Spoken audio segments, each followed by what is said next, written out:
Rodrigo, por quanto tempo eu tenho que fazer as práticas com os meus alunos ou com as minhas alunas? Isso varia. Para os menorzinhos, tempos mais curtos, mas frequências maiores de práticas é o que funciona melhor. Então, se você consegue fazer repetidas vezes práticas curtas, isso vai ajudar a criar esse hábito, até porque crianças menores têm um tempo de retenção de atenção menor.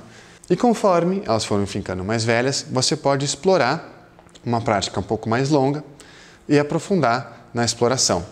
Mas isso é muito relativo e específico de cada turma, tá? Isso pode, para algumas turmas pode levar um tempo menor para aprofundar, para outras pode levar um tempo maior. Então falamos aqui da importância da rotina. Agora, vamos falar sobre os desafios. O que talvez possa surgir quando você resolve levar isso para dentro de sala de aula? Primeira coisa é a insegurança. Isso, a sua insegurança, né? Eu não sei, eu não me sinto tão preparado ou preparada para levar isso. Tudo bem, isso é normal e é um bom sinal que você perceba isso. Mas aqui eu quero retomar a importância da sua prática pessoal, porque é ela quem vai te dar a autenticidade e a segurança para levar isso. Afinal de contas, você só vai estar partilhando uma experiência, algo que você já vivenciou. Então não tem problema. Não é algo técnico que você está lendo, você só está compartilhando uma experiência. Por isso que é importante, quando você estiver conduzindo uma prática na sala de aula, você também faça. Não é só passar por um texto ou ler, é você estar de fato incorporando essa qualidade de presença enquanto você guia. Uma parte importante também desse aspecto é que você tem que se divertir. A prática não é algo sério, meditação, não é isso. Você tem que se divertir.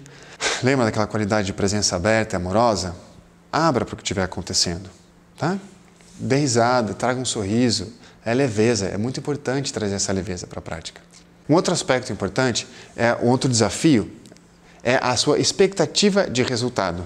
Lembra que eu falei? Abandone toda e qualquer expectativa. Isso, quando você traz essa atitude de não expectativa, as coisas ficam mais leves. E lembrar que cada pessoa tem o seu processo. Então vai acolhendo as experiências de cada um, tá? Lembre-se da sua intenção e esteja ciente das suas expectativas. Rodrigo, desafios práticos. Eu não tenho tempo. Ok. E aqui eu quero falar uma coisa para você. Alguma coisa é melhor do que nada. Então nem que você comece com uma prática de 1 minutinho no começo, já é algo incrível para quem não tem absolutamente nada. Então vai aos pouquinhos. Nem que você faça uma pequena pausa antes de alguma aula, antes de alguma prova. Um outro desafio comum de surgir, quando a gente começa a criar esse espaço, né, de abertura e de segurança, é que emoções intensas e que estavam represadas internamente, elas começam a aflorar. E está tudo bem, não tem nada de errado com isso, você não está fazendo nada de errado. Na verdade, é o contrário. Essas crianças, esses jovens estão se sentindo mais seguros nesse ambiente, estão se identificando com isso, e aquilo que estava lá vem à superfície. O mais importante nesse momento é você acolher com amorosidade. Não destacar essa pessoa, porque a última coisa que essa criança quer ou esse jovem quer é que ele seja o centro das atenções nesse momento. E você pode trazer na sua fala, olha, é comum nas práticas dar vontade de chorar e está tudo bem, não tem nada de errado com você. Então fique tranquilo ou tranquila se isso acontecer, tá? É comum, acolha com amorosidade, dê espaço para que esse jovem possa ir lavar o rosto e voltar. Um outro desafio que acontece bastante é as distrações, né? Então é super comum as crianças, principalmente, darem risada ou ficar fazendo barulhinho quando você começa a trazer essas práticas para a sala de aula. E é comum você ficar, nossa, como eu queria que elas não fizessem isso. Calma, tá tudo bem, isso vai acontecer também. Mas o convite que eu faço é, acolha isso e faça com que essas distrações sejam elementos da prática em si. Como assim, Rodrigo? Se você está conduzindo uma prática, alguém começa a dar risada ou fazer algum barulhinho, fala assim, e vai percebendo agora se você está com vontade de rir ou se você está dando risada, como que é isso no seu corpo, de onde que está vindo esse impulso de dar risada. Então veja que você está acolhendo a distração e transformando isso na prática. Tá, Rodrigo, mas isso acontece o tempo todo, é recorrente. Ok, você pode perceber se a prática em si ela é muito desconfortável para aquela pessoa, como se ela estivesse evitando. Então isso é um ponto de atenção. Você lembra que eu falei, você tem que dar opção para essa pessoa não fazer, desde que não atrapalhe os colegas, né? E caso nada funcione, não tem problema nenhum você pedir para que essa pessoa se retire da sala. E aqui não é algo punitivo, não. É simplesmente porque ela está atrapalhando e impedindo com que as outras pessoas façam também. E aí, a hora que acabar, você gentilmente a convida para voltar para a prática. Você pode falar assim também, bom, se você quiser se retirar, pode. A hora que você estiver mais tranquila, pode voltar, não tem problema nenhum. E aí a gente entra num último ponto de desafios, que são aqueles estudantes, aquelas pessoas que não querem participar. Tá, tudo bem. Acolha isso. Não é para forçar nada. Dê a liberdade de ficar na sala, desde que você mantenha silêncio e não atrapalhe os demais. É importante que as crianças e os jovens se apoderem. É importante que eles tenham vontade de fazer isso, tá? E geralmente, com o tempo, quando eles ficam ali só parados observando e vendo o que as outras pessoas estão fazendo, é meio que natural eles entrarem também na prática, tá bom? Então, é comum, tenha paciência. Rodrigo, entendi quais são os meus desafios, a importância da rotina, entendi a importância do ambiente seguro. Mas como que eu conduzo esse processo com essas crianças ou com esses jovens? O mesmo processo que você fez, começando pelo corpo, começando pelas sensações do corpo, aprendendo a linguagem do que o corpo está querendo dizer para nós. Depois a gente vai para as emoções, acolhendo emoções desafiadoras e gerando emoções agradáveis, então a gente explora esses dois elementos. Depois a gente entra na questão dos pensamentos, de identificar padrões de pensamentos e de necessidades. E aí a gente vai para o sistêmico. O que quer dizer isso, Rodrigo? Uma consciência mais ampla de como eu transformo o mundo e como eu sou transformado por ele. Então veja que é uma jornada de dentro para fora, começando pelo corpo. E é uma jornada mais palpável, física, as sensações do corpo, para algo mais abstrato, talvez. E vamos falar então aqui das sensações. Ela é um objeto de atenção mais concreto, acontece no corpo. Então, sensação é o que sentimos dentro e fora do corpo. Como assim fora do corpo, Rodrigo? É a nossa pele, o que a gente consegue sentir aqui por fora. Inclusive, é o mais fácil de perceber.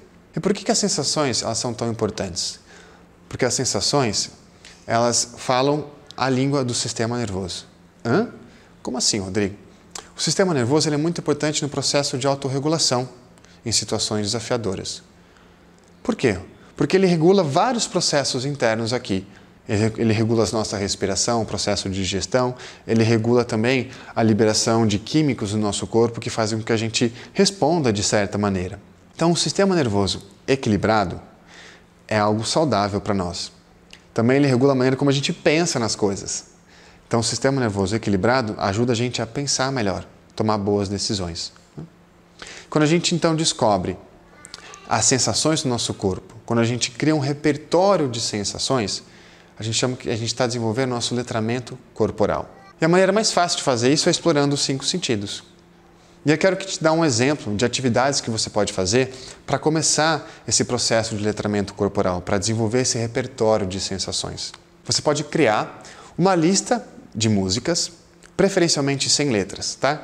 Mas músicas com sons diferentes, e pedir para os seus estudantes perceberem no corpo o que eles sentem quando eles escutam essa música.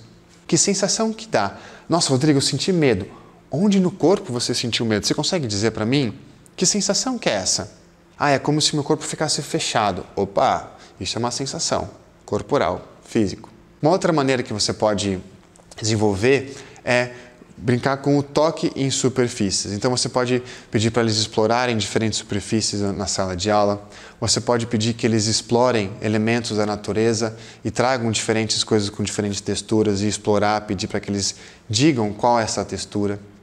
Ou você pode fazer uma brincadeira de objeto secreto. Você coloca num saco fechado alguma coisa ou vários objetos e passa pela sala e pede para que eles descrevam o que eles estão sentindo, sem dizer a opinião, apenas o que eles conseguem sentir. E aí vem um aspecto muito importante. Quando a gente desenvolve esse letramento corporal, é importante a gente perceber também quais sensações são agradáveis, neutras ou desagradáveis. Por que isso é importante, Rodrigo? Porque lembra que eu falei do sistema nervoso? Quando o sistema nervoso precisa se acalmar, ele não entende quando a gente fala assim, não fica nervoso, não fica nervoso, não fica nervoso. Não adianta. Tenho certeza que você já fez isso ou ficou pensando mais e ficou mais nervoso. É tipo querer dormir, sabe? Quando você fala eu quero dormir, você não consegue dormir mais, você só fica mais acordado, né? O sistema nervoso, ele acalma quando ele encontra uma sensação física agradável ou neutra. Então, quando a gente aprende a explorar sensações do nosso corpo, que são neutras ou agradáveis, quando a gente coloca a nossa atenção nelas, é como se imediatamente o sistema nervoso entendesse, tá tudo bem, e aí ele começa a se regular. Esse é o processo de autorregulação. Ah, Rodrigo, por que é importante então perceber as desconfortáveis, as desagradáveis? Porque quando você percebe elas, você tem a liberdade de escolher colocar a atenção num lugar neutro ou agradável. Por isso que é importante discernir nessas 3 categorias: sensações agradáveis, neutras ou desagradáveis. Estudamos então essa questão da sensação, passamos por essa etapa. Aí a gente entra em aspectos mais sutis dessa exploração, dessa familiaridade, que são as emoções e os pensamentos. Então, a partir do letramento corporal, é possível a gente identificar padrões de sensações para as emoções que a gente tem. E toda emoção está associada a pensamentos. E aí, então, a gente começa a identificar padrões de pensamentos e aprende a deixar que eles simplesmente fluam, que a gente não necessariamente precisa acreditar em todos os pensamentos que a gente tem. E perceber que é um movimento natural da mente de ter pensamentos. Nós temos mais ou menos 50 mil pensamentos por dia, gente. Se você quiser ficar sem pensar, vai ficar doido. Então não é lutar contra os pensamentos, mas é simplesmente perceber com que eles acontecendo e não se envolver tanto com isso. E aí veja que a partir disso a gente desenvolve uma nova maneira de se relacionar com as nossas emoções e com os nossos pensamentos. A gente chama isso de regulação emocional. Lembra que é um dos princípios da autorregulação? Então eu queria fazer uma recapitulação com vocês aqui. Os 3 princípios da autorregulação: autoconsciência, atenção consciente e regulação emocional. Falamos da importância de criar um ambiente seguro na sala de aula para levar a isso. Falamos da diferença de expectativa e intenção. Falamos da importância de estabelecer uma rotina de práticas e os momentos que você pode fazer isso. Falamos sobre os desafios que você pode ter ao levar isso para a sala de aula. E falamos da importância entre diferenciar sensações, emoções e pensamentos. E agora, vocês vão ter acesso a vídeos de várias práticas que você pode fazer na sala de aula para que você leve isso para os seus estudantes e para as suas alunas. Fica aqui com a gente.